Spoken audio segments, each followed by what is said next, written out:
que se les ha asignado. Cuando termine la función, el personal les ayudará a salir de la sala de la forma más segura. Se realizará desde las pilas más cercanas a la puerta a las más alejadas.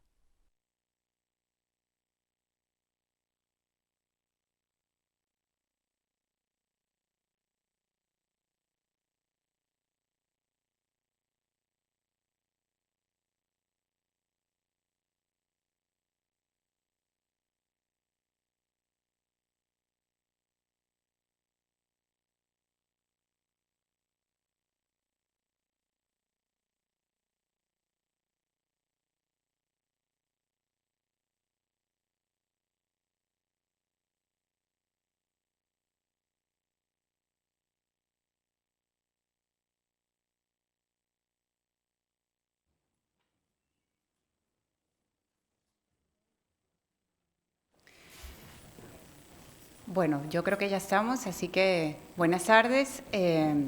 Es una alegría verlos aquí. Realmente es una alegría ver esta sala tan repleta como puede estar en estas circunstancias. Mi nombre es Giselle Echeverry y soy la comisaria del área pensamiento de este centro cultural que apuesta por un espacio en el que pensar en voz alta, para interpelarlos en el diálogo, a través de un programa que tiene su propio tempo en el calendario y que aborda temas que nos invitan a una reflexión individual y colectiva. Les cuento un poco esta propuesta de calendario de pensamiento durante este primer semestre del año. Iniciamos 2022 hablando sobre los nuevos comienzos, desde las artes, cómo esas elaboran y reflejan los comienzos y por tanto los finales, y en general qué significa comenzar y cómo se empieza. Llega la primavera y no puede pasar desapercibida la naturaleza, que se engalana, aunque no sé si para nosotros, pero así como ella no disimula su presencia, tampoco podemos disimular nuestras responsabilidades en relación con ella, en lo que atañe a su fragilidad, que también es la nuestra. Aproximándonos al Día de la Madre, los invitamos a reflexionar sobre qué es una madre y cómo se vive la experiencia de serlo, en un diálogo titulado Todas las Madres. En mayo, un año después de haber tenido la experiencia de suspender el tiempo, nos preguntaremos, entre otras cosas, si necesitamos detener el tiempo para liberarnos de su tiranía, con una conversación que explorará la idea del tiempo y sus dimensiones bajo el nombre del tiempo arrestado. Finalmente, con la llegada del verano, donde comenzamos a quitarnos las capas de ropa que nos acompañan durante todo el invierno, momento en que de alguna manera comenzamos a desnudarnos, pero en el que continuaremos necesariamente con distancias y rostros cubiertos, los invitamos a reflexionar sobre la intimidad, sobre cómo es esta posible y cómo adquiere significado en este contexto. Pero volvamos a la primavera y a la naturaleza. Sabiéndonos ahora responsables de las consecuencias de la destrucción de la naturaleza, debemos optar por una relación distinta con lo que nos rodea. ¿Estamos a tiempo de hacerlo? María Jesús Espinosa de los Monteros, periodista y directora de Podium Podcast de Prisa Radio, es quien nos presenta y modera este diálogo, donde también participan Yayo Herrero y Santiago Beruete. Lamentablemente, Rubén Hernández, editor de Rata Natural, no ha podido acompañarnos por motivos personales. Agradezco al equipo de Conde Duque, a todos los compañeros, bienvenidos. Espero que nos acompañen en los próximos meses siguiendo el tempo de los temas de este calendario de pensamiento, que es posible solo en compañía de ustedes. Gracias.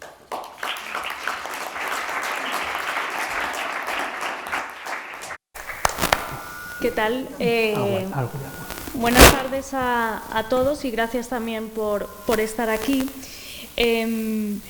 Tal y como proponía el programa de estas jornadas, yo creo que no cabe duda de que la naturaleza es ese escenario acogedor e inhóspito al mismo tiempo que admiramos como paisaje, pero que modificamos por negocio.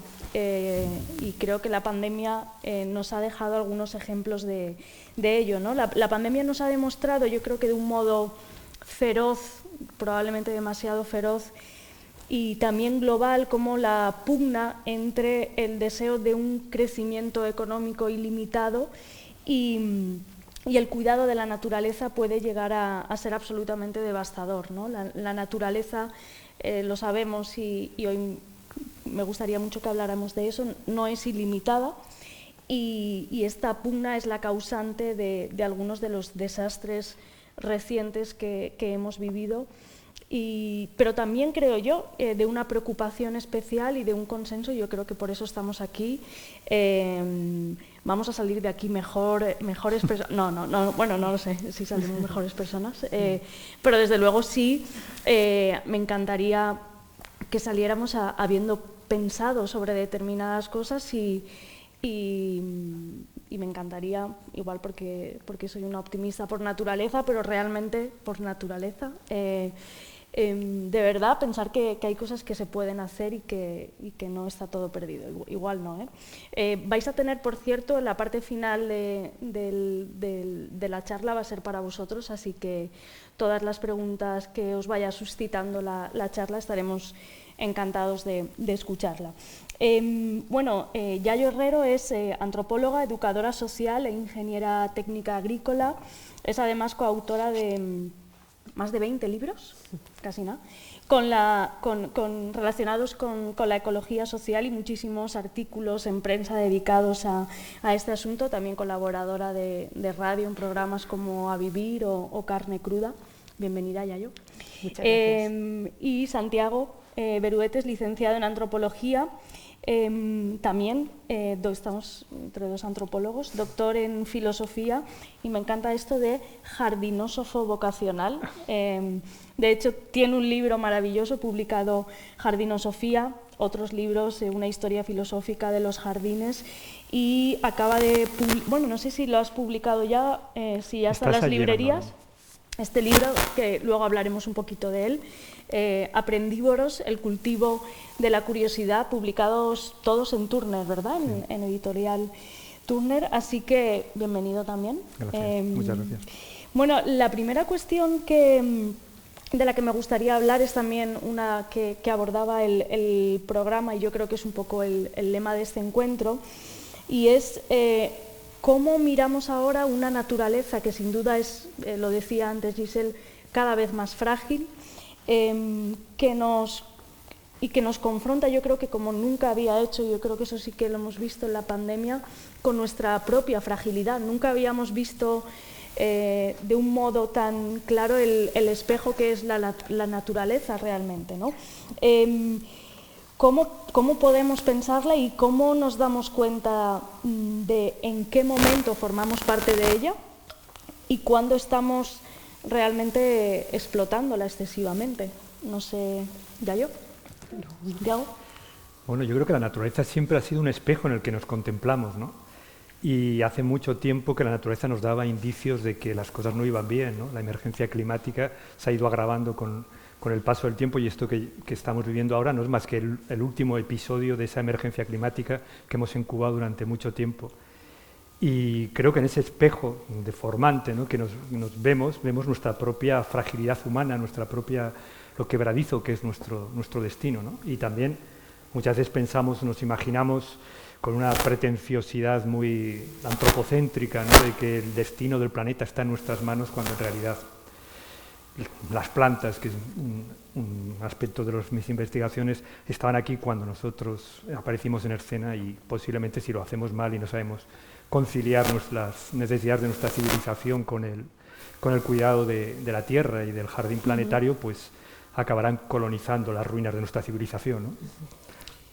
Sí, yo un poco en la misma línea y al hilo de la pregunta que lanzabas sobre el tema de la fragilidad, yo provengo y he participado mucho tiempo, participo en el movimiento ecologista, y recuerdo en el pasado haber dicho un montón de veces hay que salvar el planeta o hay que cuidar el planeta, que es un craso error, ¿no? O sea, porque la naturaleza, la trama de la vida en absoluto es frágil, es una trama tremendamente poderosa, es probablemente la única cosa que lleva funcionando más de 4.000 años o aproximadamente 4.000 años, haciéndose cada vez más fuerte, y si hay una fragilidad es la de la vida humana en esta trama de la vida. Quiero decir que lo que hemos construido los seres humanos, nuestras formas de organizarnos, sobre todo en las sociedades occidentales, que han aprendido a mirar la naturaleza desde la exterioridad, desde la superioridad y desde la instrumentalidad, básicamente lo que terminan generando es un modelo que le declara la guerra a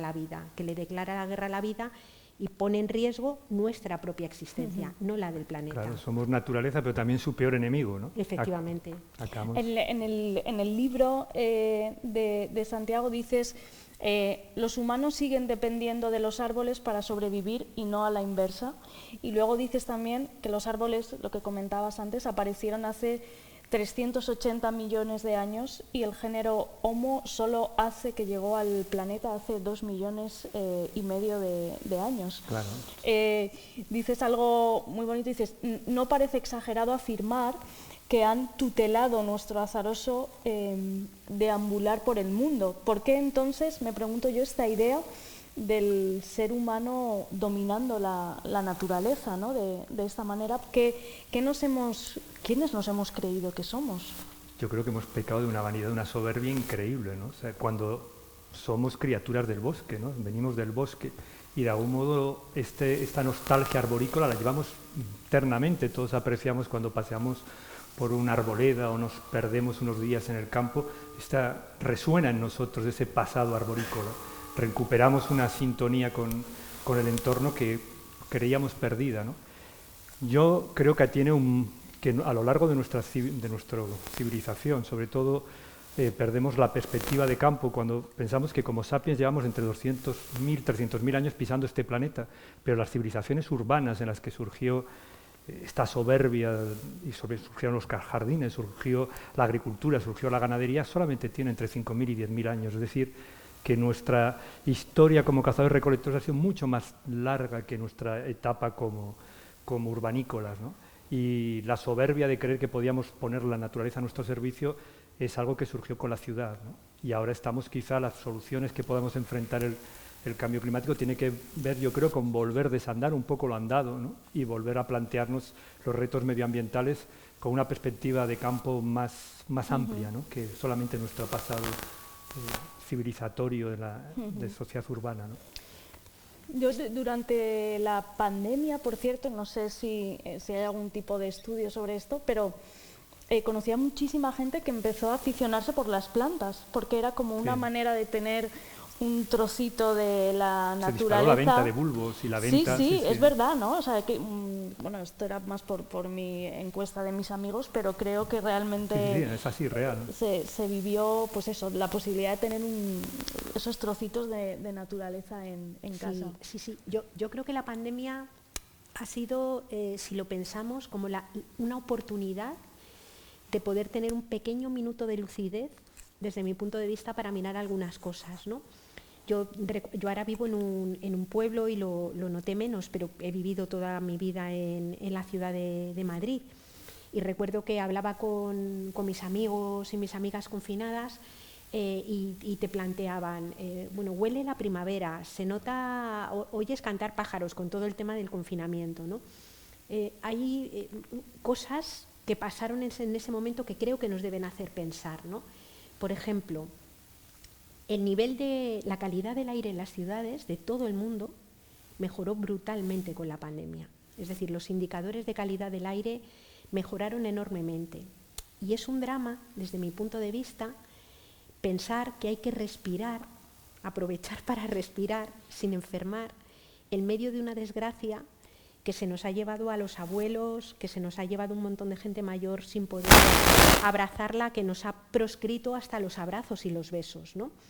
Y creo que es una manera de ver que tenemos un problema grande cuando la política pública, la forma de consumir, la forma de movernos, no pone en el centro, digamos, el poder respirar sin envenenarnos, y tiene que ser una desgracia la que mejora la calidad del aire. Es decir, si hay una oposición tremenda entre poder respirar sin enfermar y que la economía funcione, lo que sucede es que hay una oposición entre economía y salud, entre economía y planeta, entre economía y vida buena, y en esa oposición se nos desangra la vida, ¿no? Por tanto, la necesidad de tener que mirar una forma de organizar la vida en común que no nos ponga en riesgo, que no nos arroje de este planeta al que pertenecemos y del que formamos parte, yo creo que es una enorme prioridad que ha podido ser vista al menos durante algunos momentos de esta pandemia. Muy de acuerdo con lo que dice yo diría una cosa que has empezado a decir antes, ¿no? Que es la celeridad, ¿no? Esta maldición de la pandemia ha tenido una inesperada bendición, que ha sido que los ritmos han ralentizado. Y entonces nos hemos encontrado quizá tiempo para contemplar, para ver pasar el propio tiempo, para perderlo. Hemos echado de menos cosas que no dábamos valor, pero que lo tienen mucho en nuestras vidas, que son verdaderas fuentes de gozo. Y entonces la pandemia también ha sido una gran lección, ¿no? Un poco de humildad, si queréis, una cura de humildad, y nos ha recordado pues eso, ¿no? Que en esta locura de este crecimiento ilimitado y de poner por delante los intereses económicos a cualquier otra cosa, estamos sacrificando hasta la propia calidad del aire que respiramos, ¿no? Nos ha permitido igual sacar la cabeza del caos en el que vivimos, ¿no? Habitualmente. Claro, yo creo que la cosa es ver un poco cómo organizar, porque a la vez esa percepción de que puedes respirar se da mientras un montón de gente pierde sus empleos, mientras un montón de gente queda confinada en sus casas, muchas veces mal ventiladas o lo que fuera, ¿no? O sea, lo que quiero decir es que permite vislumbrar que en este momento existe una oposición entre lo que llamamos economía y lo que llamamos vida, que son dos cosas contradictorias. Y que en esa oposición terrible lo que va sucediendo es que se va degradando las condiciones materiales en las que vivimos, que a su vez ponen trabas a que la economía pueda seguir funcionando, y es una especie de espiral que efectivamente no pone en riesgo la vida, no pone en riesgo el planeta, ni las plantas, ni los hongos, ni las bacterias, ni esa trama de la que formamos parte, sino que nos pone en riesgo a nosotras mismas. Creo que es una mirada muy propia de las sociedades occidentales. No nos olvidemos que todavía hay muchos pueblos originarios, muchas cosmovisiones y otras culturas con una visión muy biocéntrica, donde te sientes parte de la naturaleza. Pero yo creo que el modelo de progreso, el modelo incluso de conocimiento, de ciencia y la economía le sucede. Yo estoy muy de acuerdo con lo que tú planteabas hace algún momento. Es como que la vida humana transcurrió durante miles de años pegada a los cuerpos y pegada a la tierra, y de repente despega ficticiamente, y en el momento de máximo despegue es cuando se asientan conceptos como el de producción, conceptos como el de crecimiento, conceptos como el de individuo suelto que no existe, ¿no? Que conforman una manera determinada de mirar el mundo y actuar en él, y ahora lo que necesitamos es un aterrizaje forzoso en la tierra y en los cuerpos otra vez, ¿no? Claro, y estamos ahí en ese debate que no se acaba de arreglar nunca, ¿no? Entre cómo conciliamos, pues lo que dices, ¿no? El mandamiento del capitalismo de maximizar los beneficios con el desarrollo sostenible, con cómo hacemos, pues eso, ¿no? Restringir el consumo, pero al mismo tiempo per cápita, pero al mismo tiempo el deseo de dar al consumidor lo que pide, entre este tipo de contradicciones, ¿no? Las que está sujeta nuestra sociedad y que no encontramos la vía de conciliarlo, ¿no? Desde mi punto de vista, tenemos que hacer un replanteamiento de tipo ético, filosófico, moral, ¿no?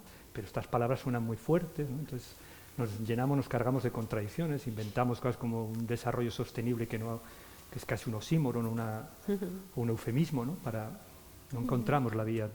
Pero también hay quizá la política, ¿no? Tendría que los políticos, que ahora están a otras cositas, pero en principio tendrían que hacer algo por esto, ¿no? También ha sucedido que el movimiento ecologista o los partidos verdes, que son tan votados en otras partes del mundo, yo creo que en España no lo han sido suficientes, y no sé ya yo en este sentido por qué también en este caso la naturaleza, el trabajo por un cambio climático se ha ideologizado tanto también, ¿no? Es imposible, por supuesto, que la derecha en algún momento, o el centro derecha, no digamos ya la extrema derecha, pueda estar interesado en cambiar esto, ¿no? El caso de la oposición entre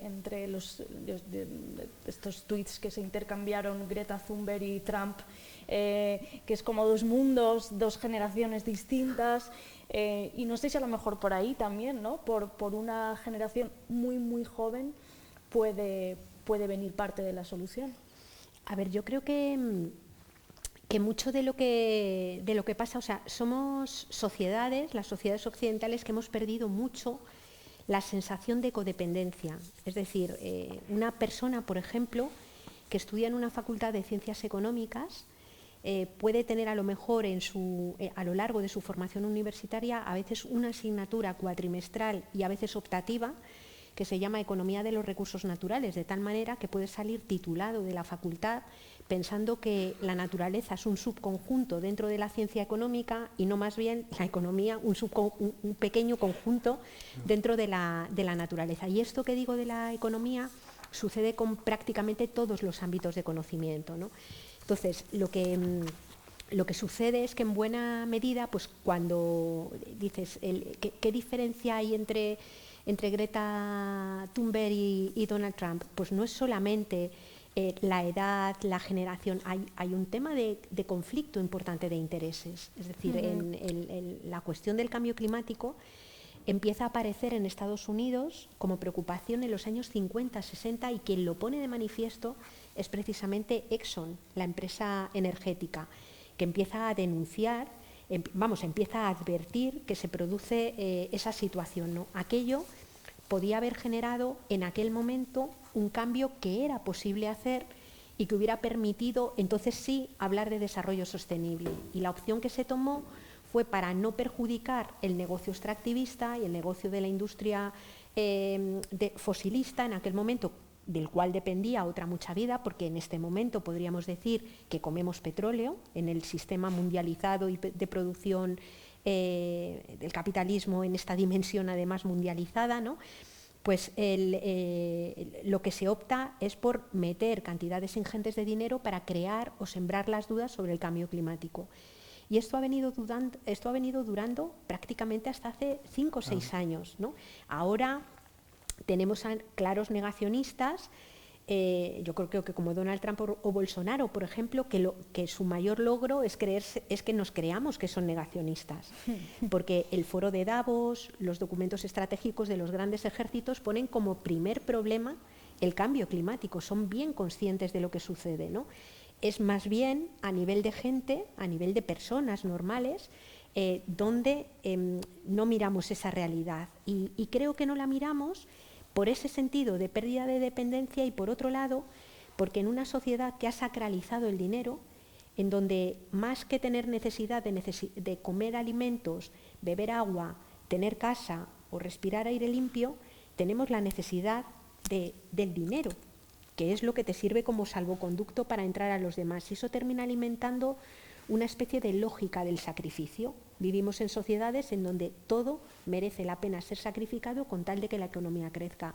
Y cuando digo es todo, sí, condiciones laborales, naturaleza, formas de vida, relaciones, todo merece la pena ser sacrificado. Y ahí es donde creo que tenemos, que es una especie de fundamentalismo religioso que creo que debemos sí, al hilo de esto me estaba recordando y me parece que continúa, ¿no? Lo que estás diciendo es las fases por las que una persona pasa cuando le dan la noticia, el diagnóstico de que tiene una enfermedad terminal o que va a tener una pérdida irreparable, que fueron descritas por Elizabeth Kubler-Ross, ¿no? Y como tanatóloga, como una enfermera que se ocupó de los tratamientos agonizantes que todos conocemos, ¿no? Esta de negación de los hechos, después ira, rabia, negociación con la realidad, depresión y aceptación.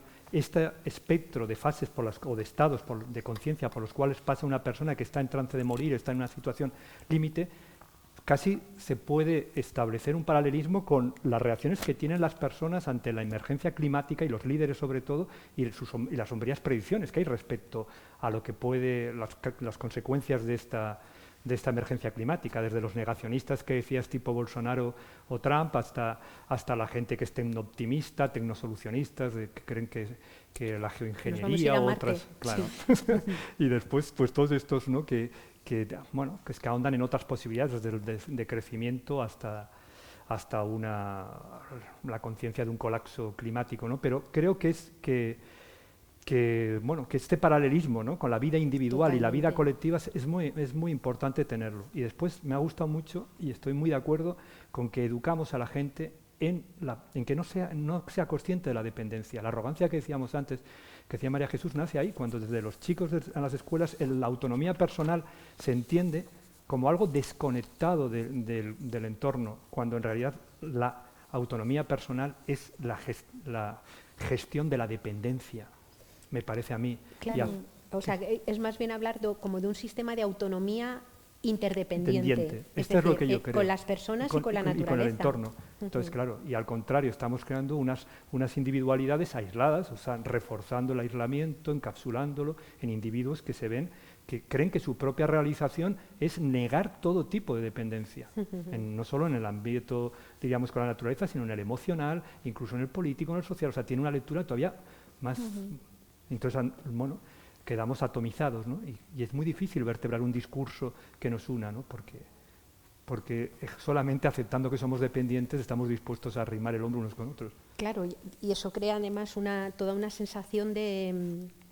Quiero decir, cuando uno cree y además se constituye como individuo independiente, autónomo, desde la alimentación como de una especie de triple falsa emancipación, es decir, considerarte emancipado de la naturaleza, emancipado casi de tu propio cuerpo y sus límites, y emancipado del resto de las personas, ¿no?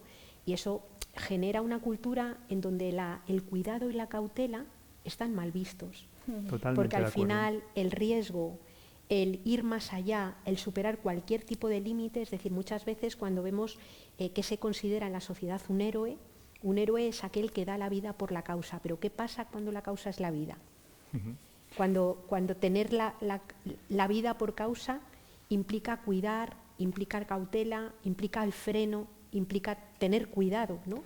No tenemos un panteón de héroes de este tipo, y esto es fundamental, porque esos serían los modelos para un tipo de cambio social, ¿no? De una nueva narrativa para contrarrestar ese... Claro, todas estas mujeres, por ejemplo, defensoras de la tierra que ves bueno, las ves mucho en América Latina o en África, pero por ejemplo, estas defensoras de la tierra que se han articulado en una plataforma, la plataforma Mina Pino Touronón, que se ha creado pegada a Santiago de Compostela para parar una mina de cobre que quería ser reabierta y que se iba a llevar por delante pues la posibilidad de vivir allí, pues toda esa gente más anónima, es decir, no es la gente que corre un riesgo, no es la gente que supera un límite, pero es la gente que se articula pues para sostener y defender la vida, ¿no? Efectivamente, estaría muy bien hacer un panteón con ellas, ¿no? De heroínas o héroes del cuidado, ¿no? Sí, sí.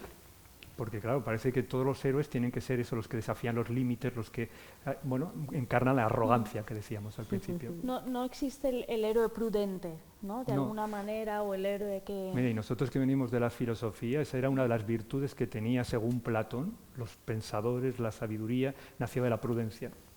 No. Creo que brilla por su ausencia, es una de las virtudes más escondidas de nuestros políticos. Sí. Quería volver porque habéis hablado de la educación y también...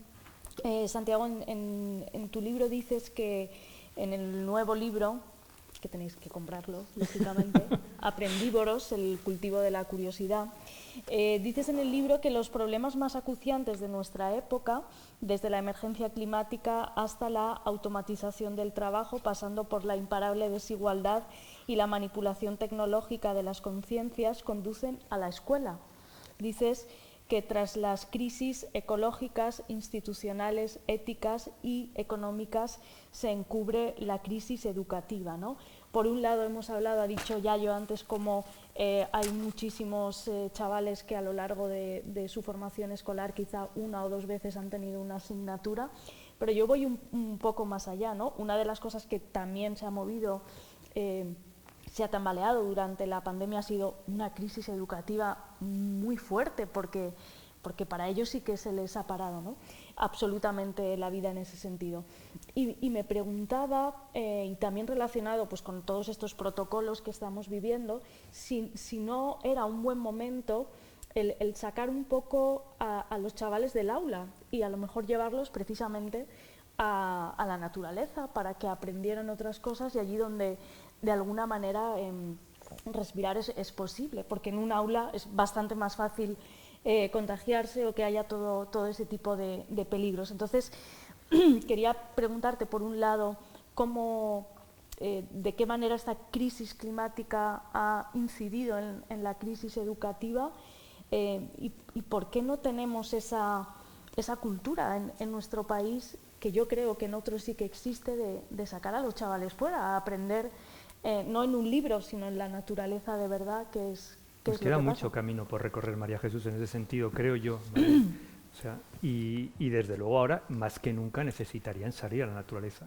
Yo doy clases en un instituto y en la medida de lo posible intento sacarlos a un pequeño jardín que tenemos y dar las clases ahí, pero es poco para lo que necesitan. O sea, yo creo que soy de los que creen que casi todos estos problemas que estamos hablando y comentando aquí tienen un comienzo de solución en la escuela. Si no hacemos ese cambio hacia una cultura del cuidado, hacia una ética del cuidado, en la escuela no tendrá éxito en la sociedad. Tenemos que alterar, cambiar la manera que tenemos de educar a los chicos, ¿no?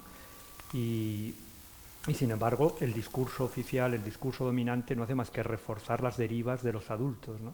Yo la impresión que tengo, ¿no?, antes que has hablado de Greta Thunberg, ¿no?, pues es que los chicos tienen la sensación de que hemos hipotecado su futuro, ¿no?, y que a ellos les va a tocar pagar la deuda climática que no son, bueno, que han dejado sus mayores, ¿no? Y esta especie de rabia o de malestar creo que puede ser un buen carburante para el activismo, ¿no? Veo que hay cada vez más conciencia en este sentido entre la gente joven, ¿no? Y esto me gusta, a mí me parece que es optimista, ¿no?, en ese sentido, ¿no?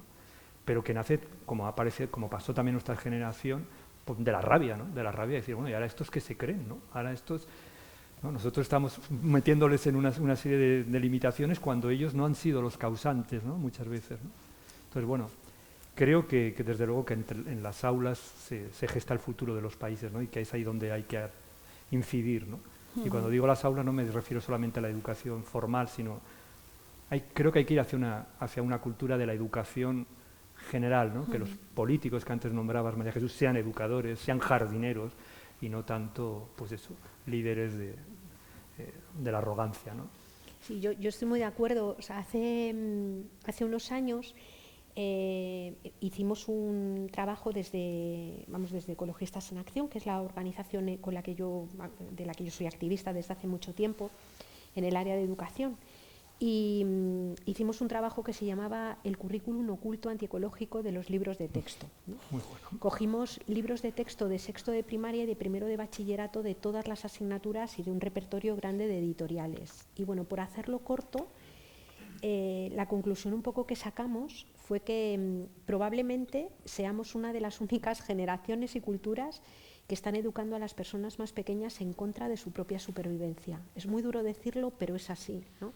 Es decir, luego eso no quita para que obviamente haya equipos docentes, profesorado súper comprometido que intenta ayudar a mirar, digamos, esa naturaleza a la que pertenecemos, esos cuerpos en los que vivimos encarnadas, encarnados, nombrar a las personas que los cuidan, visibilizarlas, ¿no?, que hay muchas, ¿no?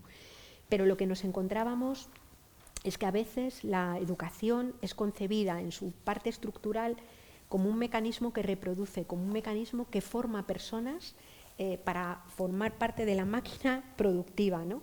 Es muy significativo para mí que los jóvenes de Fridays for Future hayan tenido que salir de la escuela y hacer huelga en sus clases para poder expresar y sacar adelante todo el movimiento, ¿no? Y yo estoy muy de acuerdo con lo que estás planteando. O sea, yo creo que ahora mismo hay una generación de la que es un orgullo sentirse retaguardia. Sí.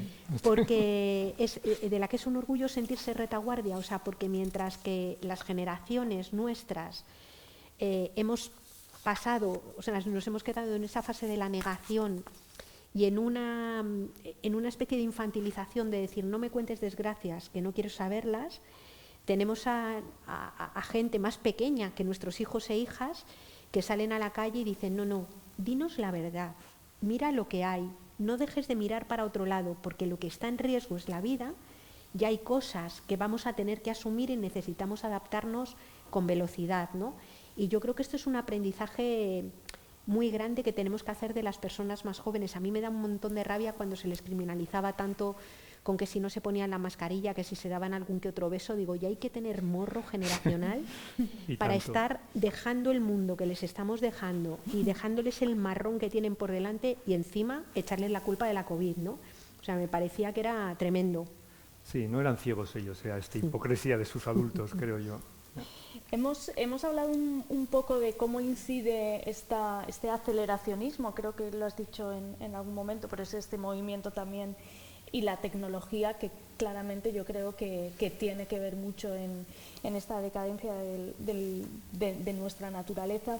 Hay un libro muy interesante de James Bradley que se llama La nueva edad oscura, no sé si lo habéis leído, Tecnología y fin de futuro, y hay una cosa que dice ahí, dice, la crisis climática es también una crisis de conocimiento, y pone un ejemplo muy claro, porque asocia, yo creo que magistralmente, el deshielo del permafrost con la imposibilidad de entender civilizaciones anteriores de las regiones del Ártico que hicieron frente a otros cambios climáticos. O sea, la crisis climática es también una crisis de conocimiento, y si no podemos recopilar y procesar datos sobre el mundo, ¿cómo vamos a poder predecirlo de alguna manera si tenemos todo ese conocimiento, ¿no? Claro, es que así empieza el libro, que es fantástico, yo también me gustó mucho, pero también nos olvidamos que, claro, que no es la primera vez que la especie humana se enfrenta a un desafío ecológico. De hecho, bueno, muchas evidencias de los antropólogos hablan de que creemos que la revolución neolítica en realidad fue más una solución a un problema medioambiental que un salto civilizatorio, ¿no?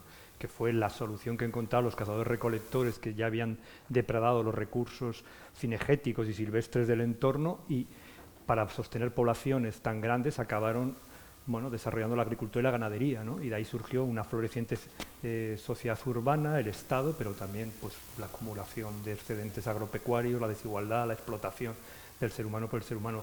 Incluso nuestro origen como especie tiene que ver hace 22 millones de años, cuando hubo un cambio climático y se abrió la brecha del Rif, y los primates que vivían en las selvas africanas tuvieron que adaptarse a un nuevo panorama, que era la sabana semiárida, y ahí empezaron a adquirir la marcha bípeda, ¿no? O sea, es decir, la historia de la humanidad ha sido la historia de enfrentarse a los cambios climáticos, a los desafíos ecológicos, y en cada uno de esos saltos hemos desarrollado, en uno fue el bipedismo, en otro hemos podido desarrollar la civilización urbana, y ahora veremos si este experimento que hace la naturaleza con los sapiens pues nos acaba en un ecocidio, acaba en una nueva era de civilización o de inteligencia ecológica, ¿no? Ahí estamos, ¿no?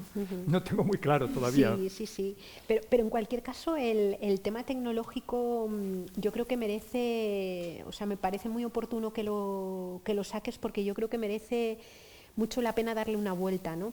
Sobre todo porque tú lo mencionaste antes, ¿no? Cuando hablabas de estas respuestas a veces tecnoutópicas, que vienen a plantear que la solución a los problemas que tenemos son soluciones estrictamente tecnológicas, ¿no? Desde mi punto de vista, la tecnología es una condición necesaria. Tengamos en cuenta que el arado es una tecnología, que las formas de cultivar son tecnologías, pero no es condición suficiente. Es decir, tenemos problemas, tú lo señalabas antes, éticos, políticos y de todo tipo, ¿no? Y a mí me parece un riesgo el mensaje constante de no te preocupes, consume igual, tira igual, que ya se inventará algo que resuelva las cosas, ¿no? Muy peligroso. Claro, es muy peligroso, porque además la tecnología en los últimos siglos, sobre todo, bueno, no en los últimos siglos, en los últimos decenios, ha provocado un problema, yo creo que es grande, ¿no? Y es que se ha ido alejando cada vez más los lugares donde se actúa y los lugares en donde se viven las consecuencias, los lugares en donde se toman las decisiones y donde se viven las consecuencias. O sea, tú puedes... esto lo contaba muy bien Gunther Anders, el filósofo, en la relación que tuvo epistolar con el piloto que llevó el Enola Gay, que tiró la bomba atómica sobre Hiroshima, ¿no? Lo que decía Gunther Anders es que después de haber hablado con el piloto era incapaz de asumir moralmente, de asumir responsablemente las consecuencias de lo que había sucedido, porque él decía, Gunther Anders, había un salto brutal, él lo llamaba desnivel prometeico, entre la trivialidad de tirar de una palanca y las consecuencias monstruosas del acto, ¿no? Es decir, anteriormente, si tú, pues en la Primera Guerra Mundial, para matar a alguien en una trinchera había una bayoneta, tú tenías que atravesar un cuerpo, veías la sangre, sufrías, pasabas miedo, tenías esfuerzo, pero en la cultura de drones la trivialidad del botón frente a las consecuencias monstruosas hace que se desmantelen algunos de los mecanismos que como humanidad hemos desarrollado para poder tener comportamiento moral, que es la capacidad de anticipar las consecuencias del acto, ¿no? Entonces, necesitamos en ese salto de cultura ecológica tener un salto también en conciencia moral, es decir, que yo creo que es fundamental. O sea, la crisis ecológica, que es una crisis social y es una crisis económica, es un problema humanitario, claro, va a poner a prueba sobre todo la moral de la humanidad en el siglo XXI, ¿no? Y ahí tenemos importantes retos y, por tanto, necesidad de tener muchos espacios para poder hablar de ello, creo yo. Sí, yo estoy muy de acuerdo con lo que dices y además pienso eso, ¿no? Que las tecnologías han introducido como una ruptura en la empatía natural, ¿no? De los seres humanos. Es decir, tú puedes tocar un teclado, puedes manejar una palanca, tener unas consecuencias terroríficas, pero ya hay como un salto, un vacío, ¿no? Donde no se da la empatía natural del ser humano, la compasión, se desvanece, ¿no? Por eso yo creo que las herramientas tecnológicas no pueden ser la solución a los problemas que nos ha creado la propia tecnología, ¿no? Necesitamos una conciencia crítica, ¿no? Para manejar estas herramientas, porque si no acabaremos siendo herramientas de nuestras herramientas, ¿no?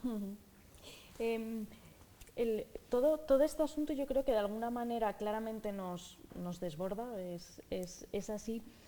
Y a mí me da la sensación de que todos aquellos que quizá no estén tan familiarizados como podéis estar vosotros, lógicamente, con el problema al que nos enfrentamos, un poco la pregunta que se hacen es, joder, ¿por dónde empiezo yo a que el cambio climático no llegue? ¿Qué hago? ¿Reciclo? O sea, voy a reciclar. ¿Es suficiente reciclar si luego me voy de vacaciones y cojo aviones de low cost? O sea, realmente yo entiendo que para un ciudadano puede ser muy contradictorio todo el tiempo, porque probablemente todo el tiempo estemos haciendo cosas que vayan en contra de ese cambio climático que queremos combatir, ¿no? No está hoy Rubén, pero por ejemplo la editorial Errata Naturae durante la pandemia hizo algo muy interesante, hizo un parón absoluto, dejó de publicar. Alguna de las cosas que decía Rubén es que la cadena del libro era insostenible por muchas cosas, ¿no? E implantaron una serie de medidas cuando acabó la pandemia que tenían que ver con semana laboral de 4 días, aumento salarial como gratificación por una movilidad urbana más sostenible, fabricación de libros papel 100% reciclado, ecodiseño de libros, autoproducción de energía, creación de nuevas redes de apoyo. A mí me gustó mucho su manifiesto, que no sé si lo habéis leído, pero es muy interesante, porque era un hecho en sí, estaban haciendo algo. Entonces, no sé cómo, y ya también os lo pregunto por mí, ¿cómo puedo hacer para que constantemente las decisiones que tome no estén contradiciéndome a mí misma y al fin objetivo que queremos, que es combatir el cambio climático? Claro, yo desde luego creo que alinear acciones y convicciones es lo más sensato, ¿no? Pero claro, es la tarea más dura. Claro, es muy fácil perorar, pero es muy difícil después ir ajustándote. Entonces, yo creo que este es el camino, diríamos para mí, el de bajar a la realidad, o sea, tener conciencia de lo que, cobrar conciencia y al mismo tiempo ir haciendo un esfuerzo realista, de realismo sucio, de autocuestionamiento de lo que uno hace, porque todos vivimos un montón de contradicciones. Yo he venido en un avión desde Ibiza, ¿no? Y venía pensando, decir, bueno, vengo a hablar aquí de la naturaleza y he dejado un rastro, una huella ecológica que da grima, ¿no? O sea, es decir, debería haber cogido un barco y haberme venido. O sea, todo esto yo creo que dentro de no mucho tiempo llegaremos a eso, es decir, que será impresentable ante uno mismo poder decir, bueno, yo no puedo mirarme al espejo, hablar de esto y al mismo tiempo, yo qué sé, dejar una huella de carbono de esta envergadura, ¿no? Esto, por lo menos, la coherencia de vida creo que es esencial, ¿no? Y esto es un camino que apunta hacia lo ético que decías tú, ¿no? Hacia lo moral, lo ético, hacer una revolución también en este sentido, no solo quedarse creo que esto es lo más importante. Y también ser consciente de las contradicciones, ¿no? Atreverse a mirar las contradicciones, que es una cosa que giramos la cabeza, ¿no? Yo el primero. Sí. Las contradicciones y la propia realidad, ¿no? Es decir, que yo creo que permanece muy oculta, es decir, el dónde estamos, ¿no? Esto cuando te dicen, cuando lo trabajamos, yo trabajo educativamente estas cosas desde hace tiempo, cuando lo trabajamos el planteamiento hace años era esto no se le puede contar a la gente. ¿Y qué es lo que no se le puede contar a la gente? Que en 2006 se alcanzó el pico del petróleo, que estamos en un momento de declive de petróleo en una sociedad que vive del petróleo, que no hay ni una sola fuente energética que tenga las tasas de retorno del petróleo ni que pueda sustituir lo que el petróleo ha proporcionado hasta ahora, que transitar a las energías renovables es condición necesaria de supervivencia, pero que las energías renovables no pueden, digamos, sustituir lo que hasta ahora ha proporcionado el petróleo, ¿no? Lo cual quiere decir que la humanidad globalmente, quiera o no quiera, va a vivir con menos energía, además del cambio climático, ¿no? ¿Qué más es necesario mirar? Pues que transitar a las energías renovables, que va a ser obligatorio hacerlo por el declive del petróleo, implica utilizar cobre, litio, platino, neodimio, disprosio, que son minerales también sujetos a procesos de agotamiento, que son los mismos minerales que quiere usar la industria del coche de automoción, de combustión, para fabricar el coche eléctrico, que necesita minerales, y los mismos minerales con los que se pretende digitalizar la economía y robotizarla. ¿Qué quiero decir con esto? Que cuando tú miras los datos, los puros datos, si miras lo que la industria quiere hacer con esos minerales y mira lo que queda en términos de reservas, las cuentas no salen. O salen si el beneficio es solamente para unos pocos. Nos vamos ahora y miramos, por ejemplo, lo que está pasando en nuestras fronteras y lo que vemos es que las vallas que rodean la Europa rica no dejan pasar a las personas migrantes, pero se abren y se cierran todos los días para que vengan minerales, energía, pesca, alimentos de los países de esas personas migrantes, donde ellas han sido expulsadas o por procesos extractivistas, o por guerras por los recursos, o por cambio climático. Lo que quiero decir es que si la valla que rodea la Europa rica no deja entrar todos esos minerales, la Europa rica no dura ni 2 meses, porque todos, absolutamente todos los países que llamamos desarrollados y ricos son países excedentarios en recursos, deficitarios en recursos y excedentarios en residuos, ¿no? Esto es importante mirarlo. Es importante mirarlo porque, en primer lugar, ofrece el panorama de que hacer crecer la economía como creció desde 1945 hasta los años 80 en Europa, en los sectores donde se creó el estado de bienestar, no se va a poder producir nunca más. Por eso la palabra clave, la palabra clave es menos, cuando nos referimos a lo material. Menos energía, menos materiales, y ese menos, es decir, ese principio de suficiencia, tiene que ir de la mano con el principio del reparto, porque no es menos todo el mundo, es que hay gente que ya está en pobreza energética, es que hay gente que no tiene alimentos suficientes, es que hay gente en otros lugares del planeta que vive en unas condiciones, por tanto, ese menos es para quienes consumimos, me estoy refiriendo a lo material, mucho más de lo que nos corresponde, ¿no? Por tanto, todo lo que lleve al menos y además hacerlo colectivamente, porque es más divertido, porque es más fácil, esas serían las claves. Yo le añadiría una cosa, que estoy muy de acuerdo con lo que dices, Yayo, de verdad. Pero, claro, este discurso oficial, el que la mayoría de las personas estamos recibiendo, es que intentamos, de alguna manera, mantener nuestro estilo de vida, incluso en el mejor de los casos aceptar cambiar nuestra forma de entender el mundo y la naturaleza, pero sin cambiarnos a nosotros mismos. Y esto es imposible, esto lo acabas de describir y es imposible. Esto exige una revolución muy grande. Y ahora creo que cobra mucho sentido lo que has dicho antes, es decir, resulta que estamos en los centros educativos enseñando a los pequeñajos con un currículum oculto contrario a su propio futuro, ¿no? Entonces, esto es un indicio muy claro de que esto es algo más que una hipocresía, esto es un intento de que en la cabeza de esos niños conciliar lo inconciliable, ¿no? Es decir, tenemos que cambiar esto. Hay que ir hacia otro tipo de narrativa, hacia otro tipo de discurso, otro tipo de educación, y donde educar a la gente en la dirección que estás diciendo, ¿no? O sea, menos es más. Menos energía, menos consumo, menos esfuerzo, menos competencia y mucho más. Una horizontalidad, ¿no? Y dependencia, asumir la dependencia. A mí me parece que eso, cuando has dicho del currículum oculto de los jóvenes, creo que realmente es un indicio muy significativo, porque pasa desapercibido, pero es un dato muy sangrante, muy revelador, me parece a mí. Yo tengo una pregunta más y luego, si tenéis alguna, pues estupendo.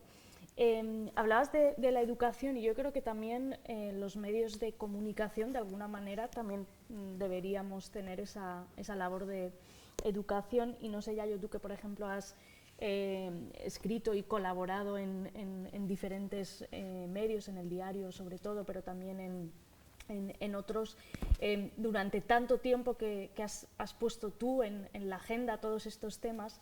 Yo creo que la pandemia también ha traído alguna cosa buena, como hemos dicho antes, y una de ellas es pues como, por ejemplo, las secciones de ciencia de los periódicos se han leído más que nunca, o como, por ejemplo, hace unas semanas el País inauguró una sección de medio ambiente que antes no existía.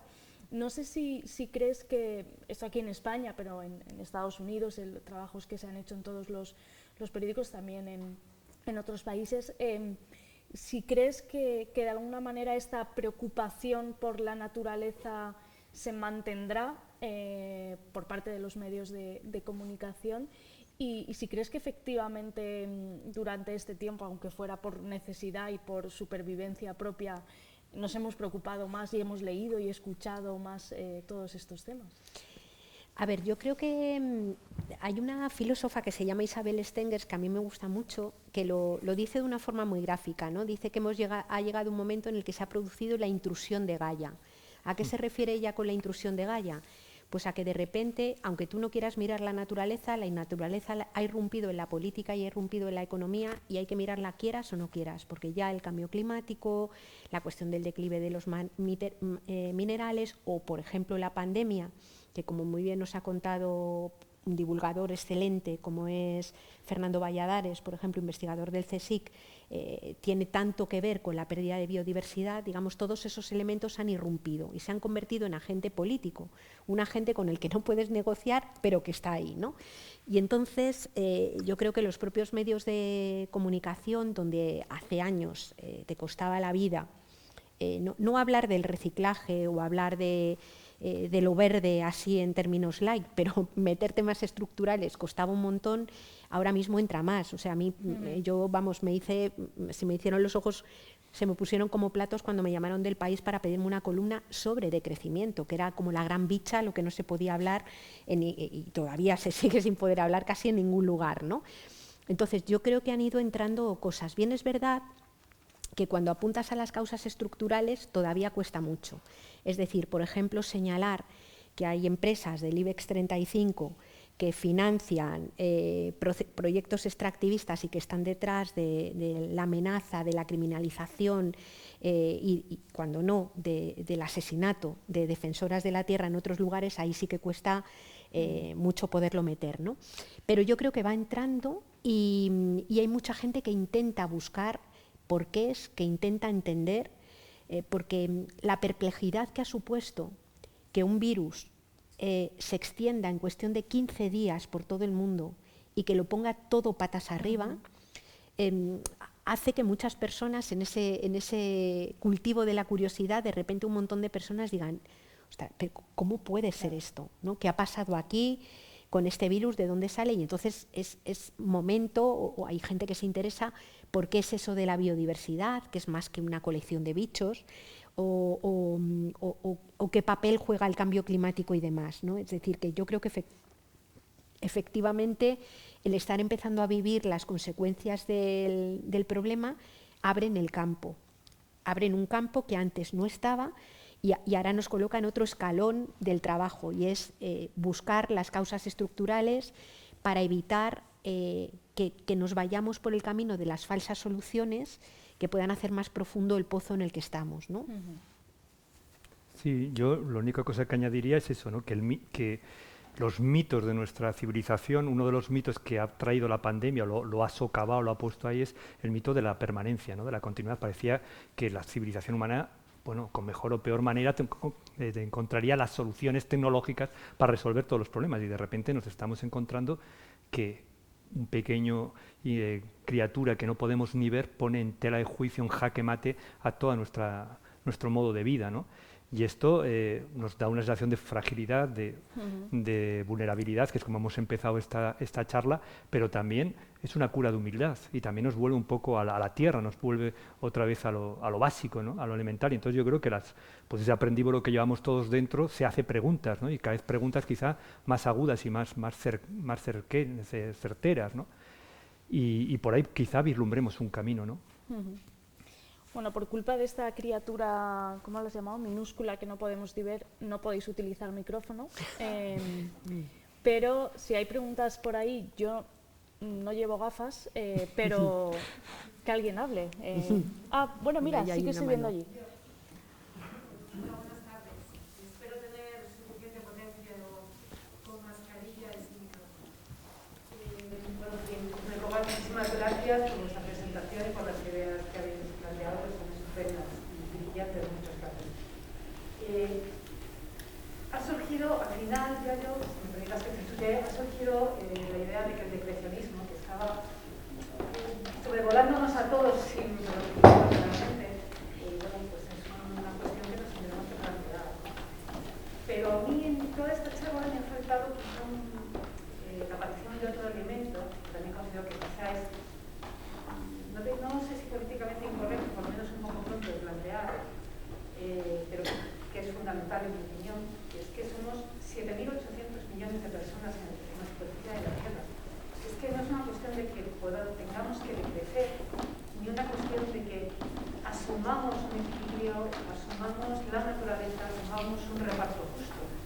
Es que el planeta no da para más. O sea, no, en mi opinión, la presión que ejercemos como individuos biológicos sobre el medio es tan brutal que yo no acabo de ver muy bien cómo se puede superar eso, porque obviamente hay unas restricciones éticas detrás, en las cuales tú no le puedes decir a la gente ni obligar a la gente a que no se reproduzca, porque es un fitness biológico de alguna manera, y además es un derecho moral a uno, ¿no? Entonces, ¿cómo equilibramos eso?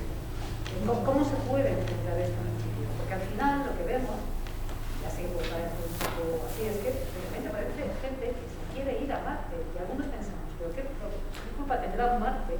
Quieren llevarnos allí para seguir haciendo presión, ¿no? Entonces no sé muy bien cómo veis ese problema, y si veis si a lo mejor no es un problema, y cómo podríamos enfrentarlo, ¿no? Entre todos, obviamente. ¿Qué tipo de reflexión común tendríamos que hacer sobre eso? Es un grandísimo problema. Esa bomba demográfica es imparable, ¿no? O sea, según todos los organismos, ¿no? Crece la población unos 80 millones al año. En el año 2005 ya había más gente viviendo en entornos urbanos que en el campo. Hay un proceso de concentración urbana imparable, ¿no? Se calcula que en 3 décadas el 70% de los terrícolas habrán convertido en urbanícolas, que 2/3 partes de los habitantes del planeta vivirán en megalópolis, urbes, con urbanizaciones, entornos urbanos en definitiva. Y no parece posible de primeras gestionar esto. Por eso el decrecimiento a mí es la única, el decrecimiento acompañado no solo del decrecimiento del consumo, de la producción, o sea, cambiar los patrones de producción y consumo, no va a haber otro remedio, sino ese es el gran relato épico al que estamos todos llamados, porque la alternativa ya sabemos cuál es. Yo quería añadir alguna cosa que no te va a solucionar nada, pero son las reflexiones que yo, porque yo tampoco me lo he solucionado, pero son algunas reflexiones que yo creo que hay que poner ante una cosa que tú has planteado y que hay que plantearse, o sea, que es un melonazo, ¿no? Pero sí que creo que merece la pena mirar algunas cosas, ¿no? Nos dicen, y los datos nos muestran que el 12% de la población del planeta consume más del 85% del conjunto de los recursos naturales y de la presión sobre la Tierra. El 12% obviamente que vive en los países enriquecidos y además forma parte de los núcleos enriquecidos, porque dentro de los países enriquecidos hay mucha gente empobrecida, ¿no? Mientras que todo lo contrario, un 88% de la población del planeta vive con una parte pequeñísima de los recursos, ¿no? Planteo esto lo vemos muy bien con un dato, por ejemplo, con un indicador que suele manejar la economía ecológica que se llama huella ecológica, que es una transposición a unidades de superficie de tierra, hectáreas globales, de la cantidad de tierra que hace falta para que un país, una persona, una ciudad sostenga el estilo material de vida, o sea, energía, materiales y tal, ¿no? Bueno, los voy a decir de memoria, pero creo que me los sé bien.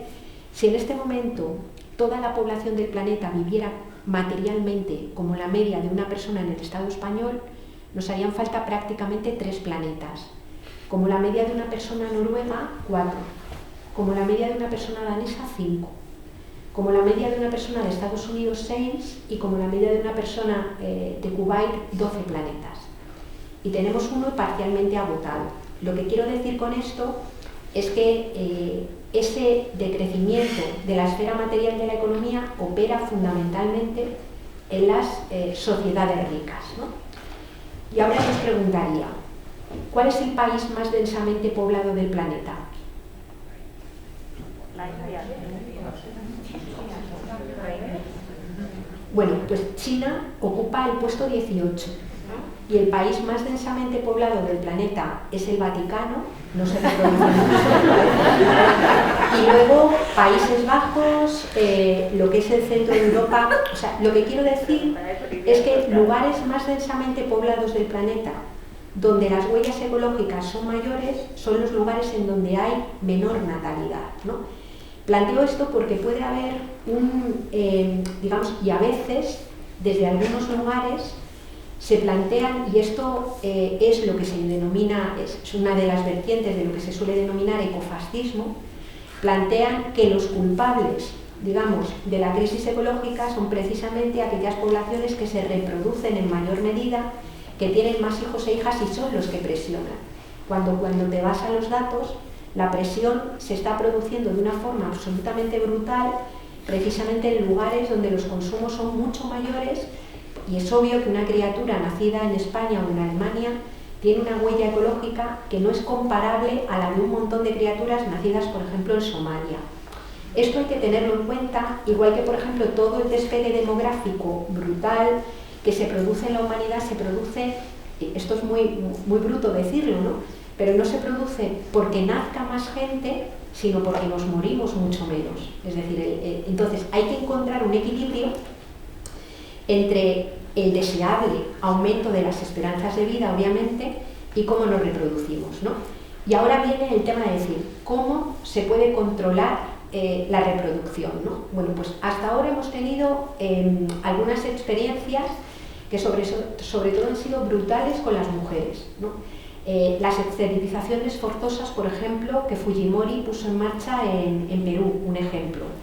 O la política de un solo hijo en China, que dado que la costumbre cultural es que la herencia se produzca por la línea paterna, lo que hicieron fue que se generaran un montón de abortos de fetos femeninos selectivos, incluso procesos de infanticidio femenino, que han terminado generando otro mogollón de problemas demográficos, de desequilibrios que radican en la trata, en el secuestro de mujeres, es decir, que tienen un peso importante. Lo que sí que es cierto, y existe una fuerte correlación entre el control de las mujeres sobre su propia reproducción, el no pasar hambre, con la disminución de las tasas de natalidad. Es decir, en todos los países donde la gente tiene las condiciones materiales de vida relativamente resueltas y las mujeres controlan su propia reproducción, las tasas de natalidad disminuyen de una forma tremenda. O yo creo que la emancipación de las mujeres, su control reproductivo y la lucha contra la pobreza, que viene a ser lo mismo que la lucha contra la excesiva riqueza, son vías que creo que al menos podrían apuntar mejor, ¿no?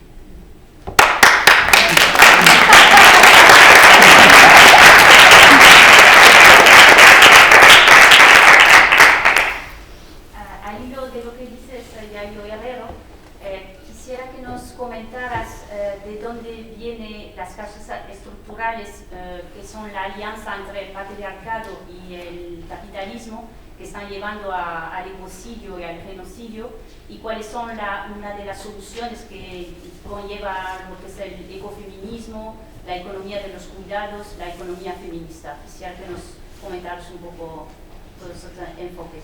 Sí, bueno, a mí además me apetecía compartirlo contigo según estabas hablando, digo, porque es que apuntaba bastante algunas de las cosas que planteabas antes, ¿no? O sea, yo creo que el patriarcado es un orden social que no es solamente que los hombres manden más que las mujeres o sean más poderosos que las mujeres, ¿no? Sino que es un orden social que ha nacido precisamente, creo yo, de la desvinculación, de la supuesta desvinculación o de la desvinculación simbólica de las personas de la naturaleza, ¿no? Digamos que la cultura occidental, fundamentalmente, que es una cultura que ha alimentado o ha ido construyendo esa separación entre personas y naturaleza, ha terminado creando la noción de un sujeto, decíamos antes, un sujeto supuestamente individual autónomo, que se considera emancipado de su propio cuerpo, emancipado de la tierra y emancipado del resto de las personas. Claro, muy pocas personas pueden vivir materialmente como si no tuvieran cuerpo que cuidar, como si no tuvieran que ocuparse de nadie y como si no hubiera tierra. Ese es un sujeto que tiene el privilegio de que haya otras, fundamentalmente, que cuidan a las criaturas, que cuidan a los mayores, de que haya otras que cuiden incluso su propio cuerpo y además que se considere, digamos, que la economía puede cortar el cordón umbilical con la tierra. Para mí esa es la noción de sujeto patriarcal, que está mayoritariamente encarnado en cuerpo de hombres, pero puede estar encarnado también en cuerpos de mujeres, ¿no? Claro, ¿qué es lo que sucede? Que nuestra economía, sobre todo, se ha constituido sobre esa falsa separación, es decir, de no necesitar la naturaleza por un lado y por otro lado creernos que la vida humana no necesita cuidados. O sea, no hay ninguna persona que pueda vivir independiente, porque al menos en la infancia, en la vejez, en la enfermedad, en las situaciones de diversidad funcional, nadie puede vivir sin cuidados. Quienes mayoritariamente los han prestado a lo largo de la historia han sido mujeres, no porque estemos mejor dotadas genéticamente para cuidar, sino porque las sociedades patriarcales lo imponen de forma no libre, ¿no? Cuando miramos, uniendo lo que se plantea desde el ecologismo con lo que plantean muchos feminismos y lo ponemos en común, lo que nos encontramos es que, y a mí me parece que es muy potente la idea, nos encontramos con la necesidad de orientar nuestras economías y nuestras políticas hacia lo que se llama el enfoque de la sostenibilidad de la vida. Es decir, es preguntarnos qué hace falta para sostener las vidas, qué es lo que no puede faltar para que ninguna de las personas que estamos aquí hayamos podido llegar desde que nacimos hasta el día de hoy estando vivas. Y no pueden faltar ni los cuidados ni la relación con la naturaleza y sus bienes fondo.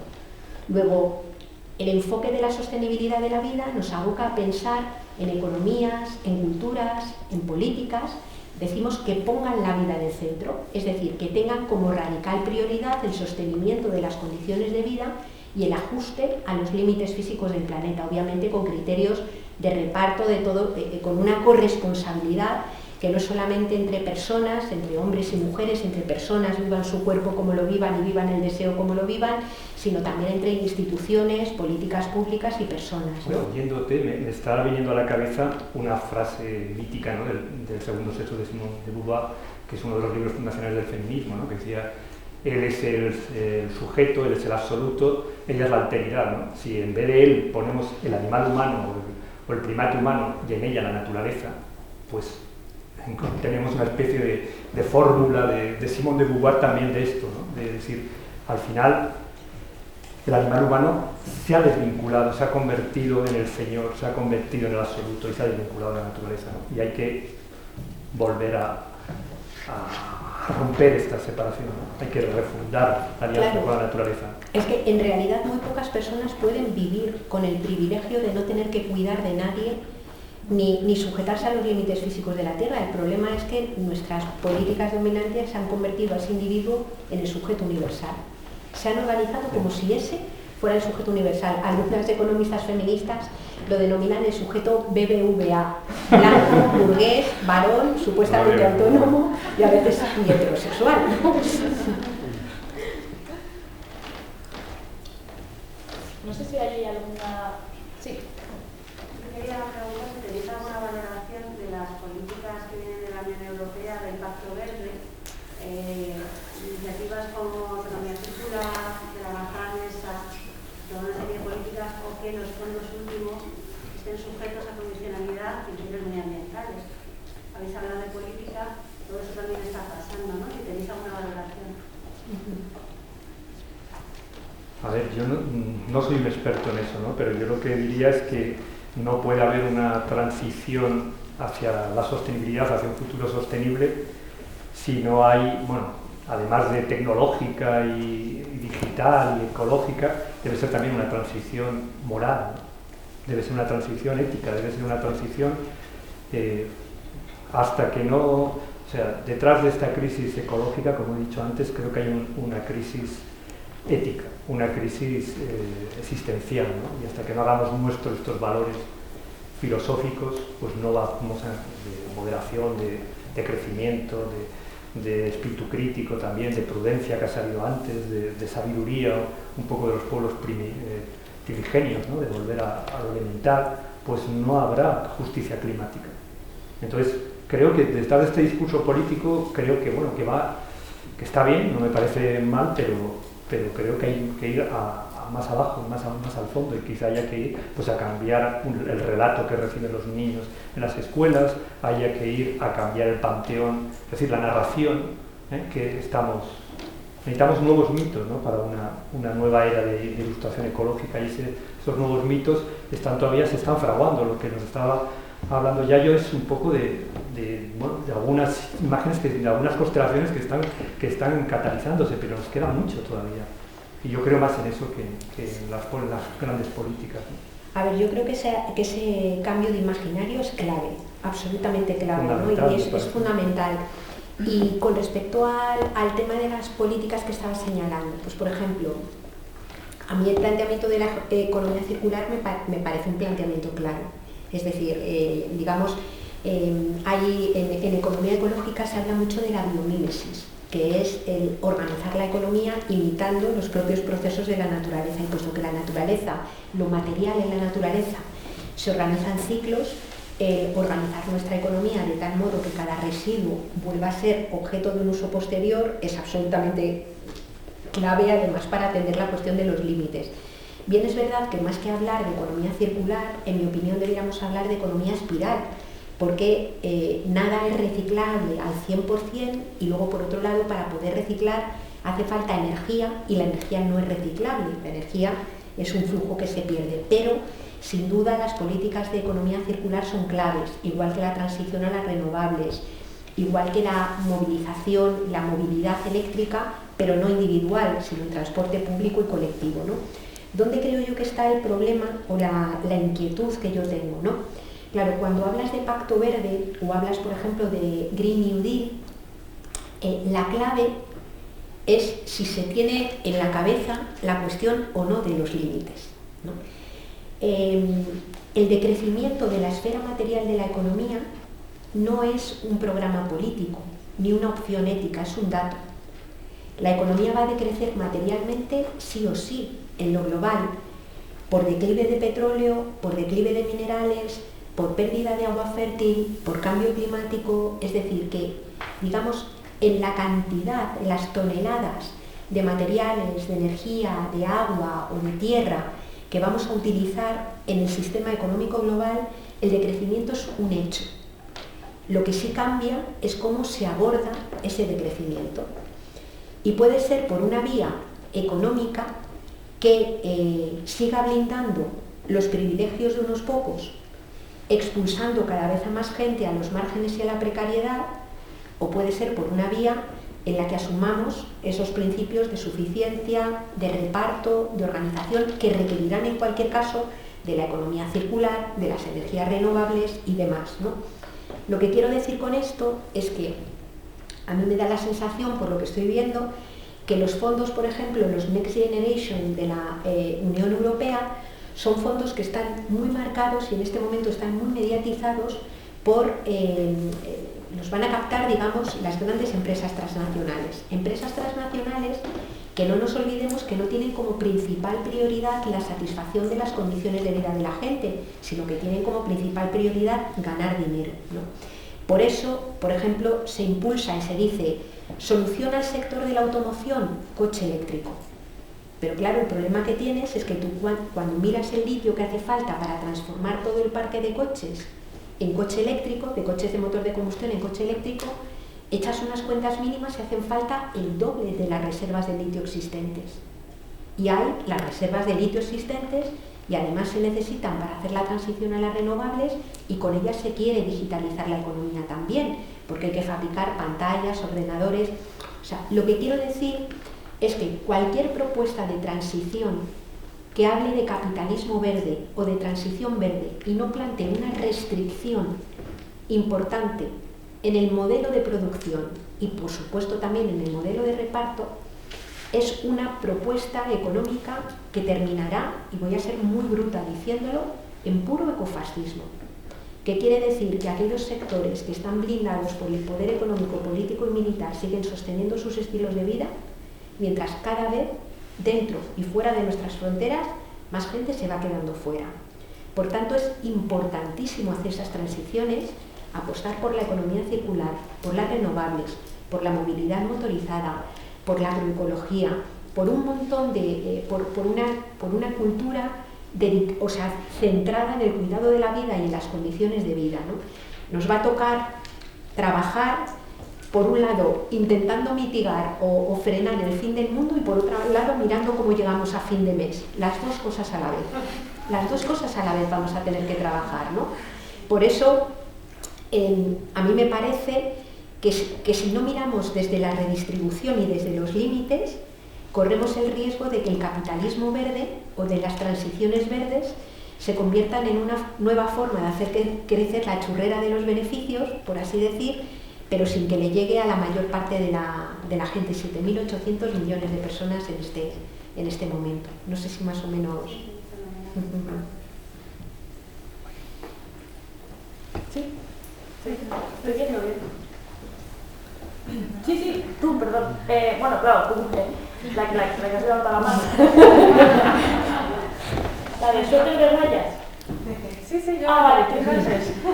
Respecto a lo que estabais comentando de la extracción de minerales, o sea, actualmente, por ejemplo, en México hay mucha lucha contra empresas extractivistas y claro, o sea, no es una solución, ni muchísimo menos, porque, o sea, según cuando estuve ahí me estoy informando, gran parte también del problema es que al extraer y separar la piedra, digamos, del mineral, se utilizan muchos químicos que van al agua, en fin, y muchos más problemas, ¿no? Y están haciendo gente con deformidades y, en fin, un problema.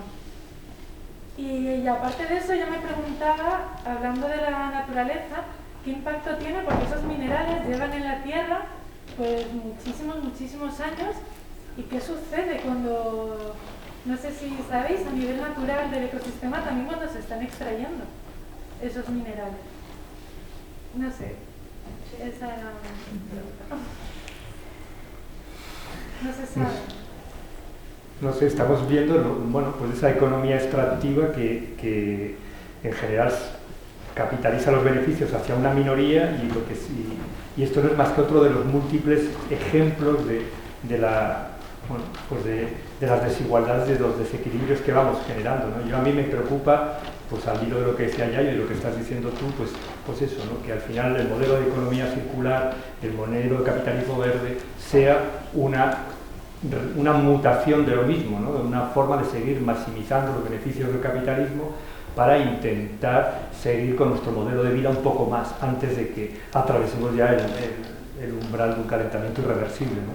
Entonces esta idea bueno, tenemos que tener conciencia de los límites, conciencia de que nos estamos acercando al borde de un precipicio y al mismo tiempo tenemos que alinear nuestra vida o sea, ser coherentes, ¿no? Intentar llevar con coherencia nuestra vida, pues es el único margen de acción que tenemos, ¿no? O sea, y creo que, bueno, que presionar en nuestro entorno. Yo creo que que la gran revolución empieza por lo mismo. Yo lo creo que es así, o sea, empieza de cerca, Entonces, lo que vemos, este ejemplo que has puesto de México, yo hace poco estuve, bueno, antes de la pandemia estuve en México también, y bueno, volví escandalizado de los... O sea, cosas que aquí ya tenemos una cierta conciencia y una cierta presión y se frenan, en otros países, en México, en Perú, en muchísimos otros lugares te encuentras a la población desvalida, está totalmente expuesta, porque normalmente después se traduce en un efecto sobre la población local terrible, ¿no? De contaminación, de vertidos tóxicos, de deformidad en los partos, etcétera, etcétera, etcétera, ¿no? El desánimo es muy grande, pero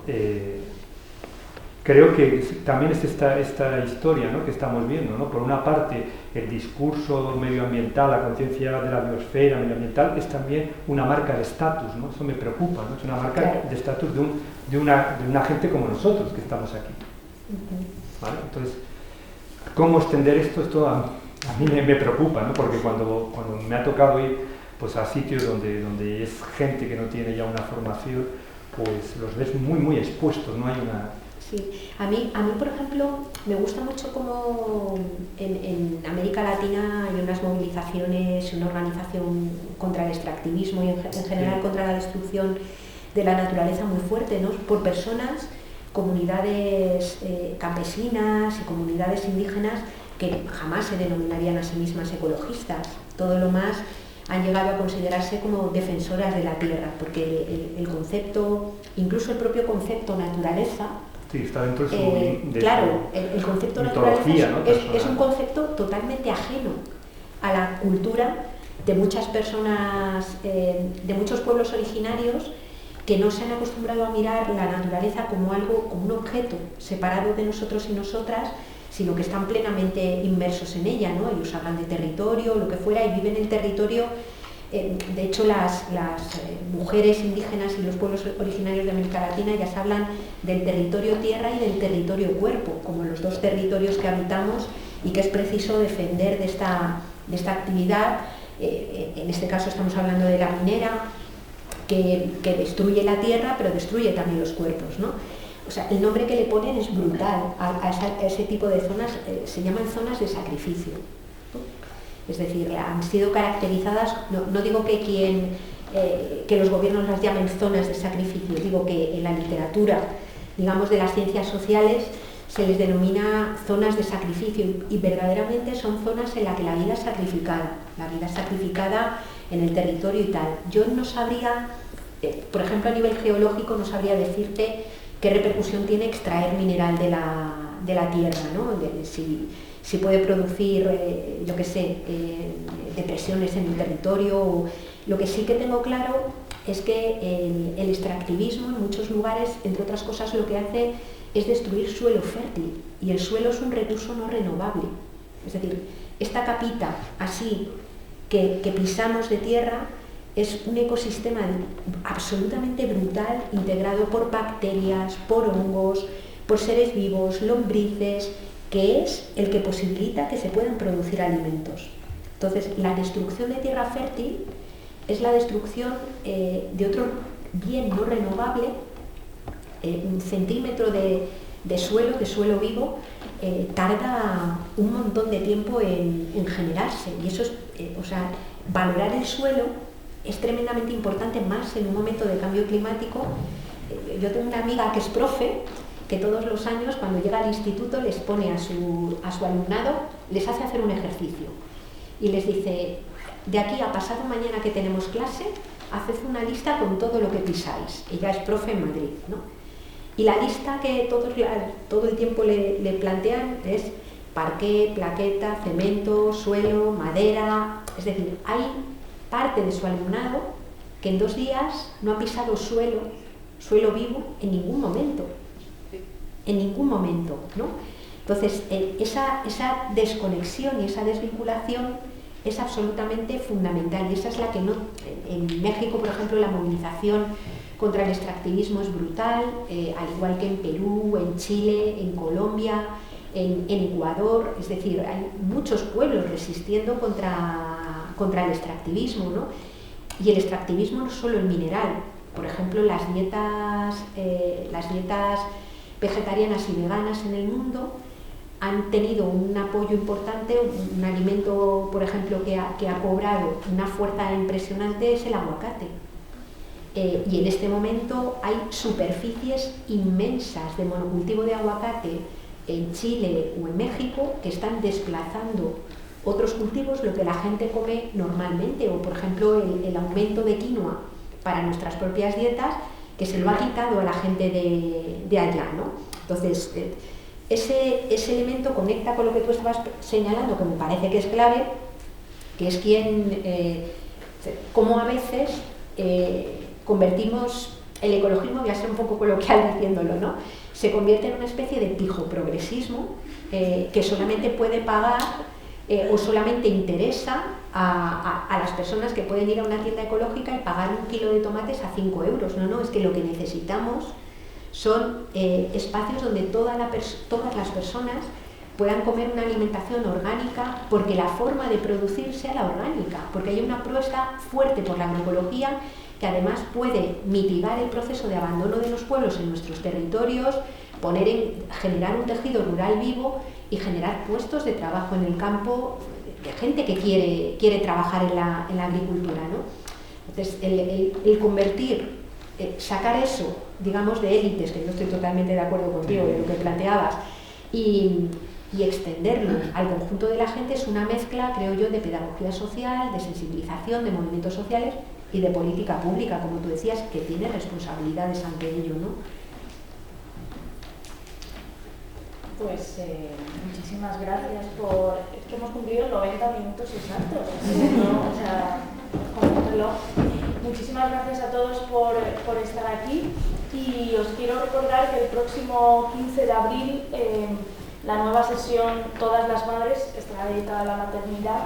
Estarán Katisha Aguirre, Brenda Navarro y Carolina del Olmo, y moderará e introducirá los temas Michelle Roche Rodríguez. Tenéis toda la info en la web, y os esperamos, porque yo también vendré de oyente en la siguiente, y gracias por todo. Muchas gracias.